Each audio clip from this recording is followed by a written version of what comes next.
How's it going, ladies and gentlemen? Welcome to the first impressions video of the AND1 Attack 3.0. This is a new pair of basketball shoes I decided to pick up. Was interested to see what the more high-end division of the AND1 brand is doing with their footwear product, and I'll just let you know how I feel about them so far. So I guess just to clarify, AND1 does have two different divisions.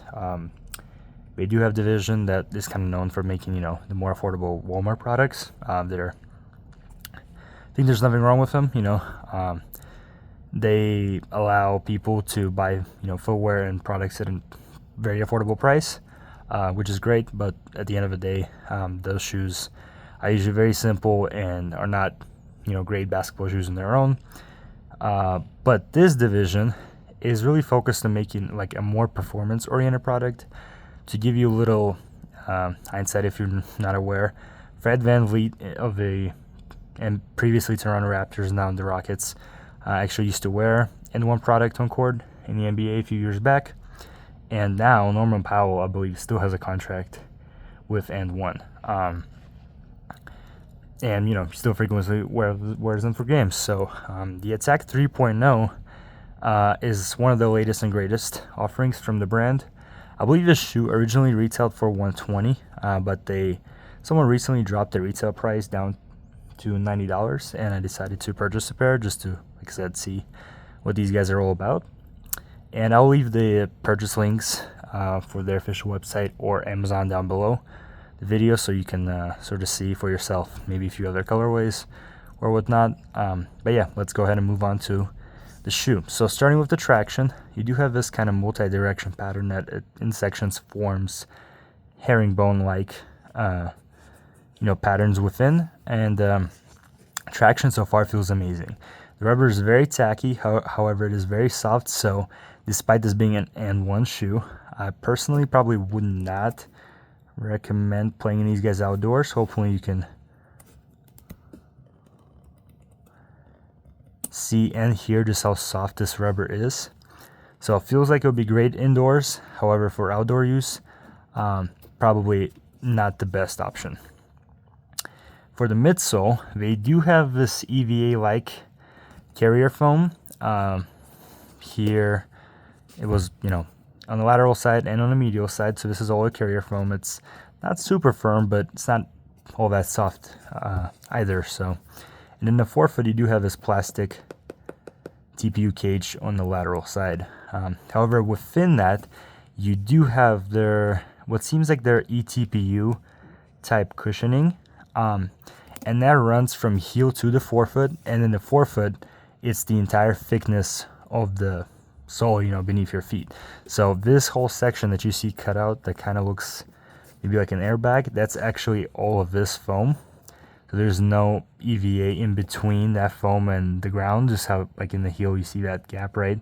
The rest of it is just regular EVA foam. However, in the forefoot, it's all of that foam, and it's really, really soft. And it feels awesome so far in feet. And surprisingly, I will also say, at least just from, walking around in these guys and sort of doing light jogs back and forth, it doesn't feel mushy. In fact, I would actually say it feels soft yet very responsive. And court feel seems to be pretty good, so pretty happy about that. Now the upper, we have this sort of synthetic textile-like material. It's nothing fancy. In the midfoot we have screen mesh, and then we do have this neoprene-like one-piece upper.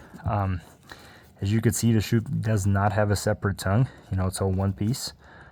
But it's not all that hard to get on, in my opinion, and it actually fits really nicely, at least for my foot shape. Just everywhere all around seems to give a nice secure fit. You do get 6 eyelets, 6 rows of laces, and 3 of them in the midfoot do have this fly wire or cable-like independent lacing through there, so that will give you extra lockdown.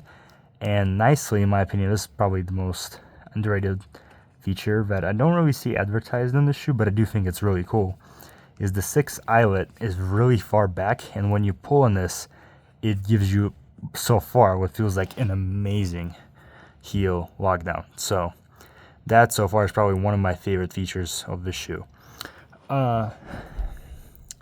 Let's see. I mean, out of just like sort of nice touches, you do get this 30 years on this synthetic leather panel in the back.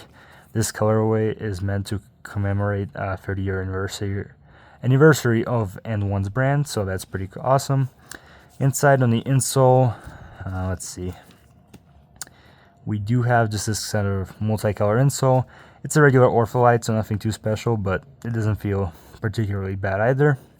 Here we do have AND1 New York and some coordinates. Maybe it's for their warehouse, maybe it's for their headquarters, potentially maybe someplace where AND1 took place first, like their first AND1 event. I'm not 100% sure. And lastly, I guess just to mention, this shoe does have this TPU shank in the midfoot, and it is nice and rigid. So hopefully that will add a little, to the torsional rigidity and make the shoe feel also a bit more explosive and snappy. So yeah, so far so good. I'm pretty impressed with the shoe. Excited to play in them, and honestly, so far, from at least first impressions, I would recommend you to potentially try these guys out. So thank you. Subscribe, like, and if you have any comments, any suggestions, maybe you played in this shoe, what are your thoughts? Let me know, and have a great rest of your day. Thank you.